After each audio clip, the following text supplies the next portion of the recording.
Hello guys, welcome back again to this channel. Dan ini adalah video terakhir di modul Relational Database. Oke, kita akan belajar tentang data platform.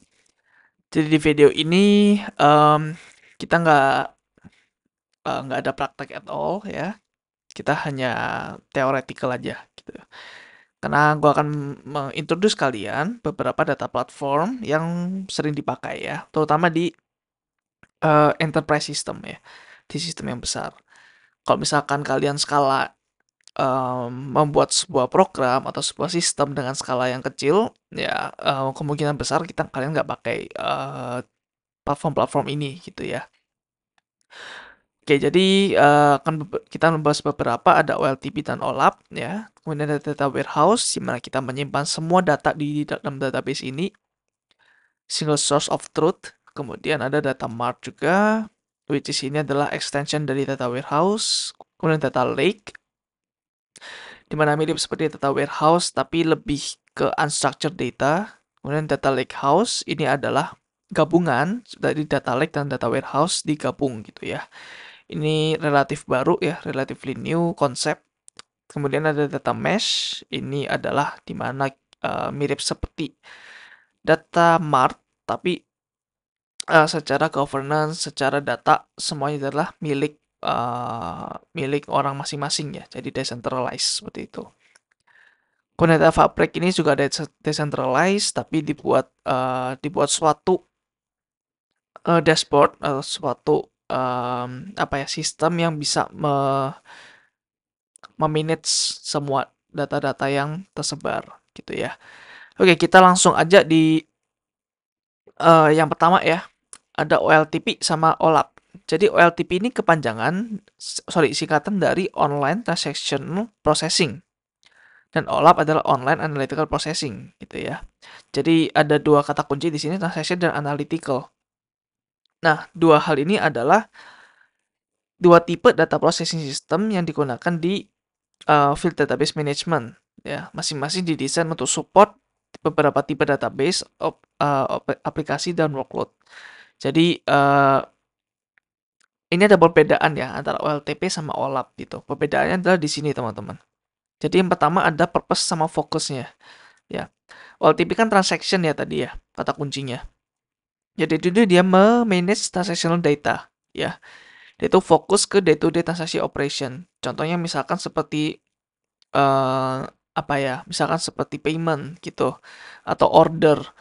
Semuanya kan di dalam database OLTP ya. Ketika ada sebuah order masuk, misalkan kalian pakai Tokopedia ya atau mau apapun, ada order masuk ke database, itu OLTP namanya ya. Kemudian OLAP itu digunakan untuk analytical processing. Ya, biasanya digunakan untuk data analysis, reporting, dan forecasting. Jadi ini biasanya datanya agak gede ya, database-nya nggak besar. Yang pakai adalah seorang business analyst biasanya ya, business analyst, terus data scientist gitu ya, pakai database OLAP. Nah, biasanya database itu akan secara operasional ya, akan diinsert di OLTP terlebih dahulu ya. Baru nanti dari OLTP akan dipindah ke dalam OLAP. Ya, contoh seperti ini nih, pakai ETL ya. Dia ada OLTP. Database OLTP, dia pakai ETL, dia masuk ke OLAP gitu ya. Kemudian database design. Jadi OLTP itu sangat normalized ya. Jadi kita udah belajar database normalization, jadi tabelnya itu sangat banyak dan nggak ada redundancy at all gitu ya. Bukan at all sih. Sebisa mungkin nggak ada data redundancy gitu. Jadi data integrity-nya lebih terjamin. Dan kalau OLAP, dia itu lebih denormalized. Jadi tabel-tabelnya lebih apa ya? Lebih sedikit. Jadi mungkin ada beberapa data yang ada beberapa data yang duplikat gitu. Jadi kebanyakan diisi di star dan snowflake schema ya. Kita udah belajar star dan snowflake schema untuk mengoptimalkan query speed ya. Jadi database-nya nggak terlalu banyak tabelnya untuk query speed. Jadi kalau banyak tabel, kita tahu sebelumnya ya di video-video sebelumnya tentang database design. Ketika kita punya banyak tabel, pastinya akan banyak join dan join itu berat teman-teman. Secara processing time-nya. Kemudian untuk operation, OLTP itu dia support large number of short atomic transaction. Kebanyakan transaksinya adalah insert, update, delete gitu ya. Nah, kalau OLAP biasanya udah jarang ada write ya. Biasanya udah final datanya. That's why yang gue bilang ketika ETL itu data warehouse ya yang di sini ya. Bedanya sama ELT, biasanya ada data warehouse dan data warehouse di sini tuh sebenarnya final ya. Jarang diubah. Mungkin kalau diubah ya ada exception atau ada pengecualian tertentu gitu. Yaitu bisa complex query ya untuk membaca, aggregate, dan summarize data. Dan biasanya operation yang di OLTP itu biasanya untuk mengecek aja, kayak ngecek apakah datanya udah masuk atau belum gitu. Jadi query-nya simple, cuman select bintang, from apa, where ID berapa gitu ya. Kalau OLAP ya banyak pasti. Pasti ada aggregation, ada join, ada order by, ada having, dan sebagainya ya. Jadi kita belajar query yang banyak itu kebanyakan untuk OLAP sih ya. Kemudian performance dan scalability. Jadi OLTP itu dioptimalisasi untuk high volume of transaction ya. Jadi ada TPS namanya ya, metriknya, transaction per second. Jadi setiap detik itu ada berapa insert sih yang kita bisa masukin di OLTP ini. Kalau OLAP itu seberapa efisien query yang gede itu. Jadi kebanyakan sih metriknya query response time ya, beda sama transaction per second.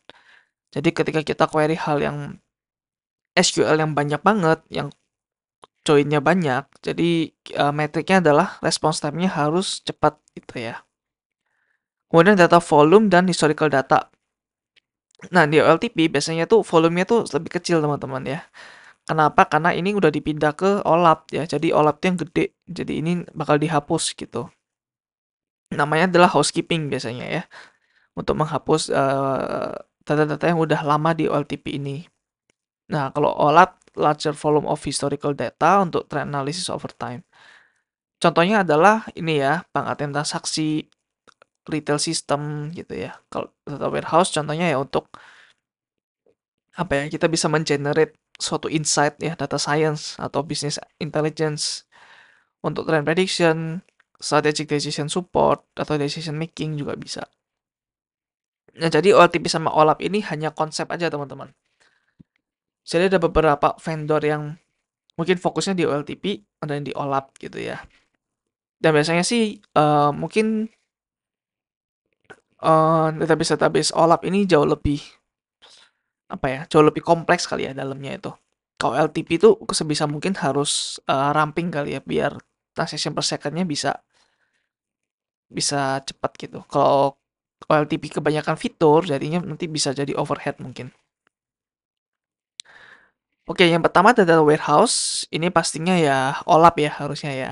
Itu adalah centralized repository yang menyimpan large amount of historical data dari beberapa source di organisasi. Ya, jadi ini adalah tempat terakhir dari semua data di dalam suatu organisasi gitu.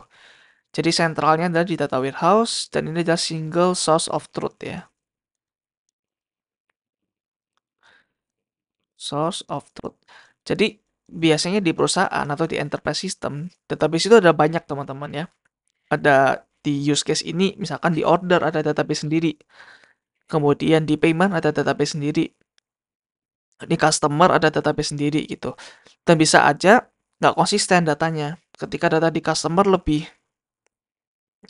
terupdate daripada data yang di payment. Nah, nanti ketika kita bingung, ini data yang benar yang mana gitu ya. Bisa mengacu kepada data warehouse ini. Karena dia adalah single source of truth gitu. Nah, dia digunakan untuk data analysis, crucial component of business intelligence, dan sebagainya.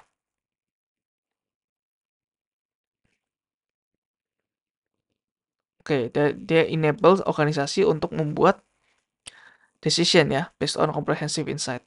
Nah, kira-kira arsitekturnya seperti ini teman-teman ya. Jadi ada data source-nya, ada CRM, ERP, gue udah jelasin di video sebelumnya ya. Ada SQL sama NoSQL database. NoSQL database akan ada modul sendiri ya. Jadi stay tune aja. Kemudian Internet of Things devices dan social media website dan banyak sih sebenarnya data source-nya ya. Nggak hanya SQL, nggak hanya database. Nah, dari data source ini kita akan melakukan ETL. ya. Kemudian di storage layer, ya ini atau ya ETL atau ELT salah satu aja gitu. Jadi di sini ada data warehouse, ya data mart itu nanti di slide selanjutnya ya gua jelaskan. Di sini juga ada metadata manager. Nah, metadata itu adalah data yang menjelaskan tentang data. Contohnya adalah versi datanya, terus akses kontrol datanya, siapa aja yang bisa akses, governance datanya gimana, policy-nya. Apakah datanya ini udah di masking atau belum? Biasanya ada namanya PII ya, atau em, apa sesuatu gue lupa kepanjangannya. Pokoknya seperti nama nama customer atau nomor KTP itu adalah PII biasanya harus di masking ya dalam database supaya eh, amit-amit ada data breach atau data bocor ke data warehouse, hackernya nggak bisa dapat full data gitu ya.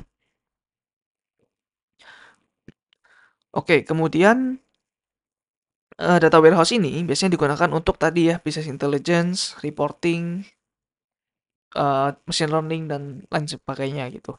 Dan mungkin konektornya bisa pakai API ya. Mungkin kalau kalian belum tahu API, it's okay. Gua akan jelaskan di modul web teknologi ya. Kemudian ada mungkin kita familiarnya ini, kita bisa SQL, pakai SQL ke data warehouse. Seperti itu. Nah, contoh-contohnya teknologinya ada Amazon Redshift, Google BigQuery, Azure Synapse Analytics, Snowflake, dan masih banyak ya, ada Oracle juga gitu. Dan ketiga ini dia adalah managed by cloud ya. Mungkin kalian kok belum familiar dengan cloud, intinya adalah database ini kita nggak bisa install sendiri di lokal kita ya. Kita harus pakai cloud untuk menjalankan ini. Jadi kita harus pakai internet supaya bisa menggunakan uh, apa namanya data warehouse ini ya. Amazon, Google, Azure, Azure punya Microsoft by the way. Ya, ini lambangnya Snowflake, terus ini adalah Redshift. Oke, itu untuk data warehouse. Sekarang lanjut dari tadi ya, yang di sini ada data marts nih. Maksudnya apa? Kalau kalian lihat di sini, data marts itu kayak anak ya dari data warehouse ya. Jadi sebenarnya analoginya ya mirip. Ya, dia adalah subset dari data warehouse yang berfokus untuk spesifik bisnis line, departemen atau subject area. Contohnya ketika ini ya ada data warehouse, terus dibagi-bagi nih. Ada data yang purchasing sendiri, ada database untuk sales, ada database inventory, dan sebagainya ya. Jadi ini database terpisah, tapi sebenarnya adalah subset dari data warehouse. Ini juga adalah sebuah single source of truth sebenarnya, tapi lebih ke apa ya? Lebih ke pisah-pisah aja. Supaya apa sih? Supaya nggak terjadi bottleneck di sini. Jadi nggak semuanya ke data warehouse nanti. Jadi takutnya resource di data warehouse-nya akan terlalu penuh. Ya, jadi dan satu hal lagi ketika data warehouse down, semuanya akan down gitu ya. Kalau data merge, kalau misalkan ini down ya ya udah yang proses ini aja yang down gitu. Kita masih bisa melakukan inventory dan sebagainya. Oke. Nah, dia itu digunakan untuk menyediakan specialized group of user dengan akses ke relevan data di mana dia dioptimas untuk specific reporting dan analytical needs. Kegunaannya sama-sama sama kayak data warehouse ya. Cuma beda ini aja. Dipecah jadi beberapa database. Ya, contohnya adalah di sini ada SQL Server, Power BI. Power BI itu untuk ininya ya, untuk analitiknya. Kemudian ada Oracle database, terus ada DB2 database dan sebagainya. Ya, ada banyak banget sebenarnya ya. Ini gua cuma ambil dari ChatGPT aja. Dia kasih rekomendasi ini. Oke, kemudian ada data lake. Data lake ini mirip data warehouse. Itu centralized repository yang digunakan untuk menyimpan, proses, dan memanage volume yang lebih gede lagi datanya ya. Jadi yang data di data warehouse itu kebanyakan data SQL ya, atau data tabel-tabel yang sudah kita pelajarin sebelum ini. Sorry, data yang sudah kita pelajarin selama ini ya, selama modul ini. Jadi database yang ada di tabel-tabel itu adalah structured data ya. Dia punya structure, dia punya skema. Dia ada kolom-kolomnya itu punya string, punya apa tipe data apa aja, string, integer dan sebagainya. That's why it's called structured data gitu. Tapi kalau data lake, dia itu ke spesialisasinya adalah menyimpan data-data yang semi structured ya. Semi structured atau unstructured data. Semi structured itu mungkin lebih ke apa ya, seperti CSV gitu ya, CSV file atau JSON file. Ada strukturnya, ada koma-komanya, tapi belum jadi tabel yang benar-benar tabel gitu ya. Kalau unstructured data contohnya seperti mungkin kayak file-file dokumen PDF, terus ada gambar, ada video dan sebagainya ya. Data lake itu digunakan untuk menyimpan kedua ini terutama ya.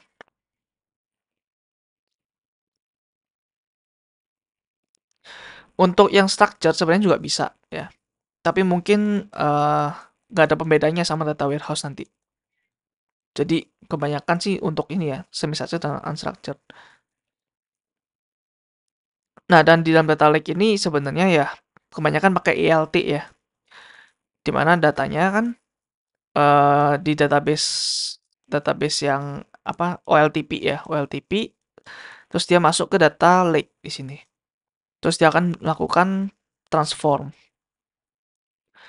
Nah, kalau kalian lihat di sini, ini belum ditransform ya sebenarnya. Belum ditransform tapi udah masuk ke data lake. Nah, ini membuktikan bahwa database yang di sini ini belum di-structured dengan baik di sini ya. That's why ini juga namanya semi-structured. Karena database di sini kayak yang penting cepet aja, yang penting semuanya taruh situ gitu. Kayak kayak apa ya? Kayak box yang dimana box itu isinya kayak barang-barang masih belum diolah gitu ya, masih raw. Jadi ini data mentah gitu. Termasuk unstructured data. Gunanya apa? Gunanya supaya BI atau business intelligence atau business analyst atau machine learning engineer dia tuh bisa dapat data dengan cepat. Ya, dia nggak peduli datanya mau bersih atau enggak, yang penting dia dapat data cepat gitu. Jadi decision makingnya bisa lebih cepat. Ya, mungkin yang sebelumnya ETL itu bisa sehari datanya telat, ELT mungkin bisa beberapa menit doang gitu ya. Nah, ini useful untuk big data dan real-time analytic project ya. Sesuai ya sama yang gue jelasin tadi. Nah, jadi data lake di sini, hmm, tapi terkadang kita nggak bisa samain apple to apple ya, antara data lake sama data warehouse. Karena bisa aja coexist. Bisa aja ada data lake, ada data warehouse gitu. Contohnya di sini nih. Ini data lake di sini, dia itu ada source-nya. Source-nya bisa dari data warehouse, bisa dari bisnis aplikasi, dokumen, semuanya ya. Log-log device, sensor, IoT, semuanya masuk sini nih. Nah, di sini ada data governance, administration, security, dan sebagainya. Terus, nah ini digunakan oleh siapa targetnya? Targetnya bisa aja nanti masuk ke data warehouse lagi, bisa lagi nanti masuk ke analitik. Kebanyakan sih ini ya, analitik, data visualization, sama data science. Seperti itu teman-teman ya. Jadi mungkin ada lagi arsitektur yang mungkin ini ya, ini data aplikasi biasa. Terus mungkin nanti ini ada yang ke data warehouse, ya, ada yang ke data warehouse.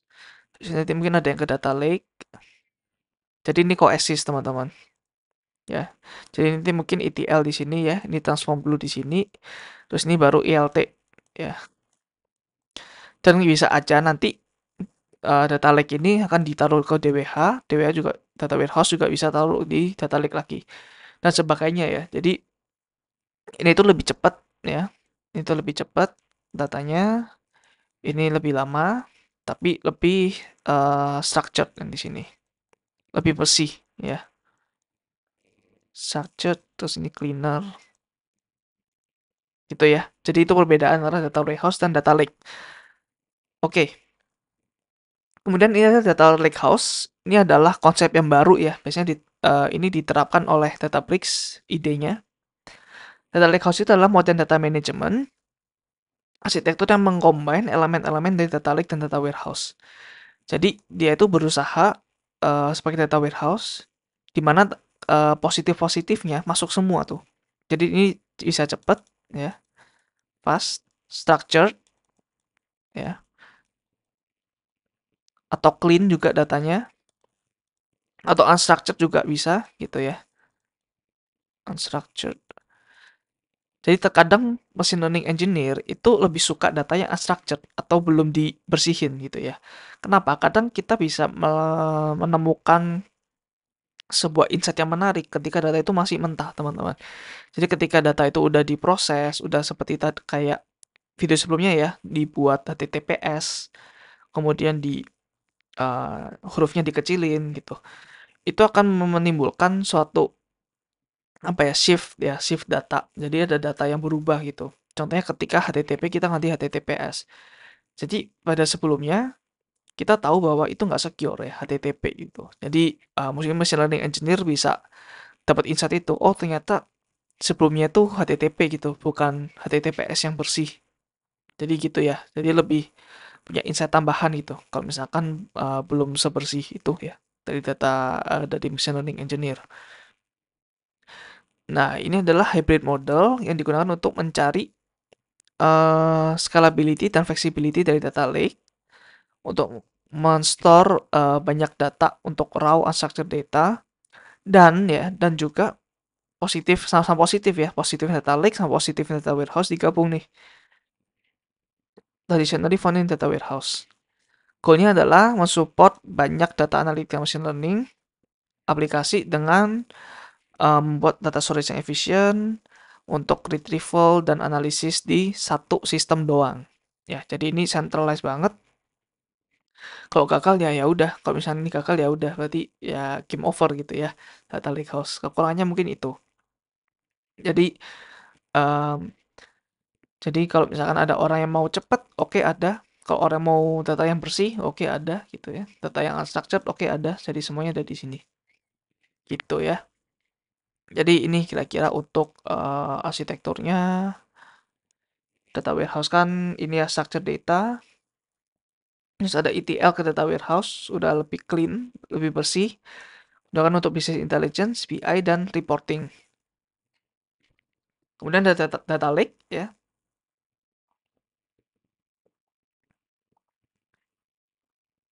Data lake di sini adalah structured, semi-structured, dan unstructured data.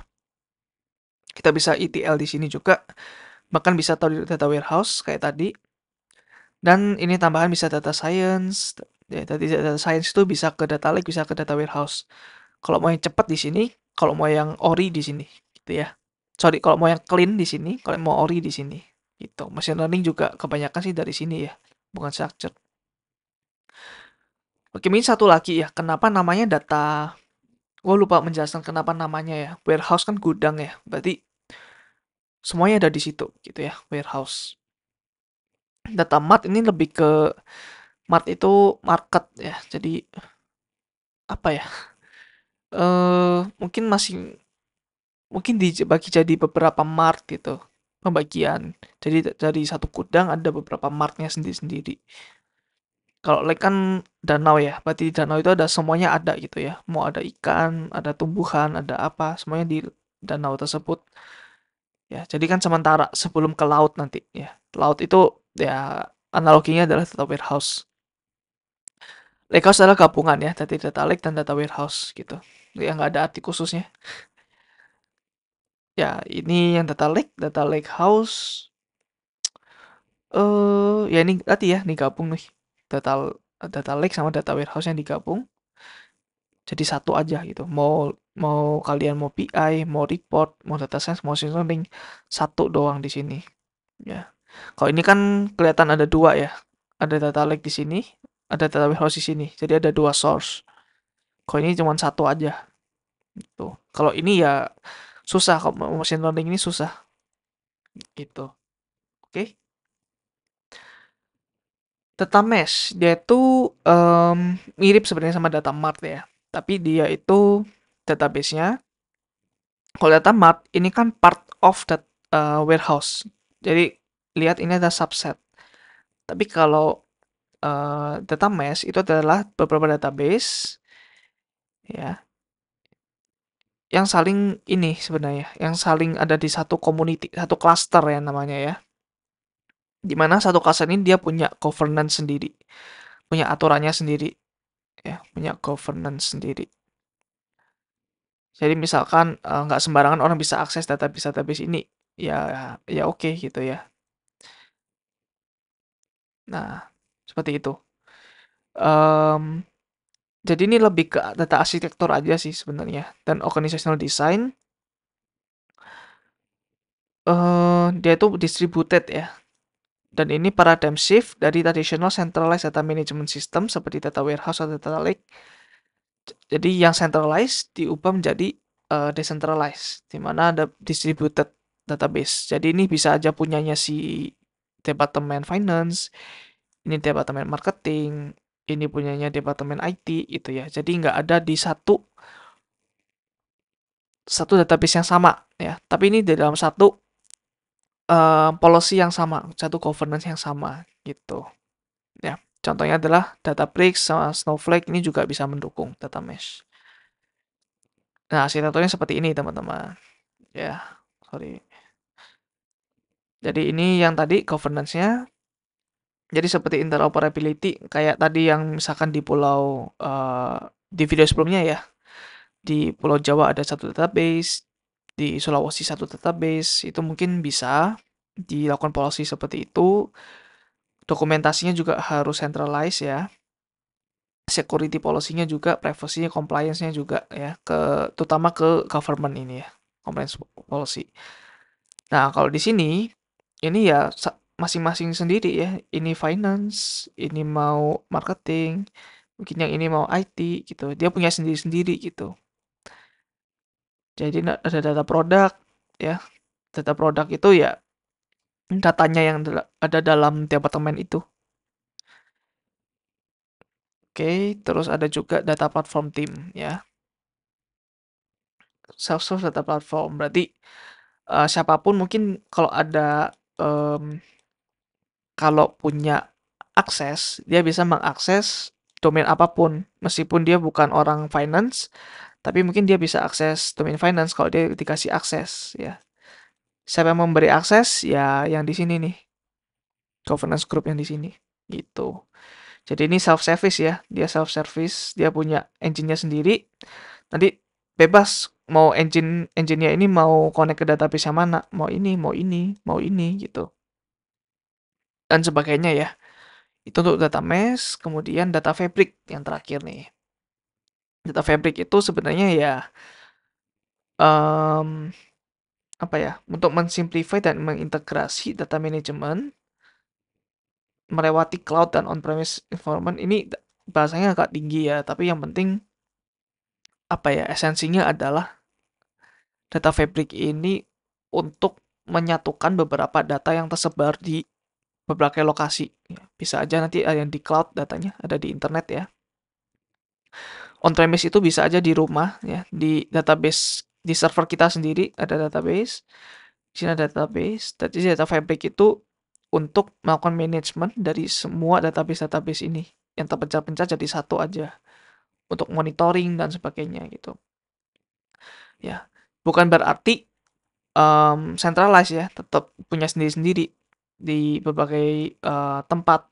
Tapi satu ini biasanya centralized monitoring ya atau governance biasanya ya. Mirip seperti ini sih, mirip seperti data mesh sih sebenarnya ya. Ya, dia mengintegrasi data-data, sumber-sumbernya diintegrasi semua, visualisasi ya, dashboard biasanya dan sebagainya.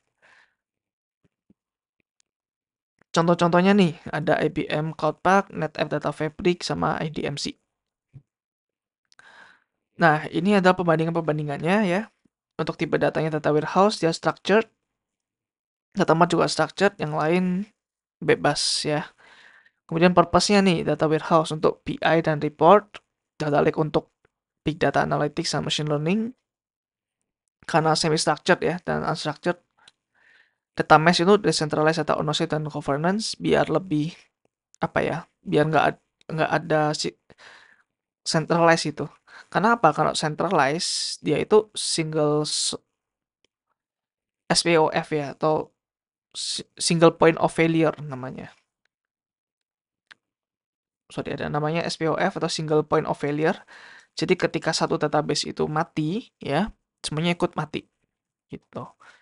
Jadi ya, kalau dari decentralized seperti itu, bisa bisa tidak ada SPOF ini.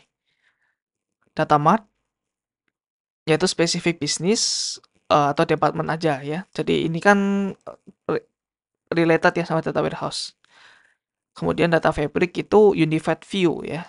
Ingat ini view doang dan ini unified. Dari sumber-sumber yang tersebar gitu. Ini centralized semua kecuali data mesh ya. Dan performance-nya ini ya sebenarnya ini ambigu ya. Ini adalah mungkin opini dari yang bikin tabel ini, dan tabel ini gue ambil dari ini teman-teman ya, dari link ini gue akan taruh di description nanti ya. Link ini juga membantu gue menyusun materi-materi yang ada di data platform. Oke, itu aja teman-teman. Selamat ya, kalian udah menyelesaikan ini sampai akhir. To be honest, ini modul yang lumayan challenging bagi gue karena banyak hal baru yang mungkin gue baru belajar di saat membuat PPT ini ya. Jadi untuk reference-nya atau mungkin supaya kalian belajar lebih lanjut ya, ada W3 Schools, dia di SQL. Ini sangat berjasa membantu gue menyusun struktur dari course-course ini ya. Dari yang paling gampang dari select sampai ke yang having, group by, dan sebagainya gitu ya. Kemudian ada HackerRank, ini untuk kalian ya, kalian sendiri untuk exercise, karena nanti ada problem, kalian bikin SQL query-nya, dan dia bisa ngecek apakah SQL query kalian benar atau enggak. Kan YouTube banyak banget ya, gue baca dari YouTube itu banyak banget, terutama di ACID ya, dan juga di database normalization ya. Kalau di ACID mungkin kalian bisa ke YouTube channel namanya Hussein Nasser ya, Hussein Nasser.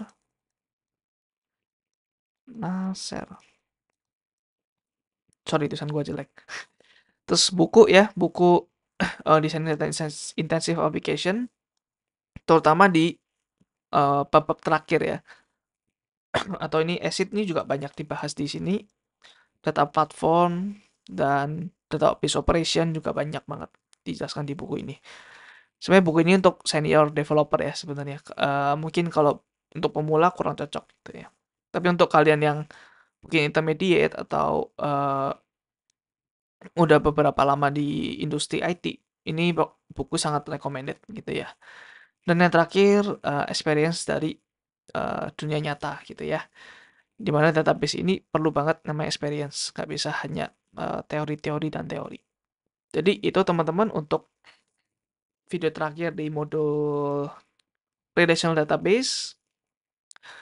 Masih banyak banget modul-modul lain yang gue belum bahas ya. Contohnya seperti NoSQL, karena itu akan menarik banget teman-teman ya. NoSQL database, dimana database yang eh nggak pakai SQL, gitu aja sih sebenarnya. Tapi bakal banyak banget ya. Terus ada juga mungkin cloud computing ya. Cloud computing di mana seperti tadi ya, ada Redshift, Amazon Redshift, terus Google BigQuery, di mana ada data warehouse yang di-manage di cloud, yang nggak diinstal di komputer kita sendiri.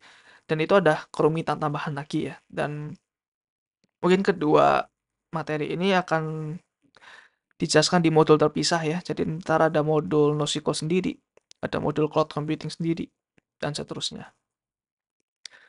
Untuk saat ini lanjut ke mana? Untuk saat ini saat video ini dibuat, gue lagi juga mengerjakan modul komputer networking. Mungkin kalian bisa lanjut ke modul tersebut ya, komputer networking. So that's all for me teman-teman. Thank you banget udah mengikuti gue sampai akhir. See you in the next module. Bye.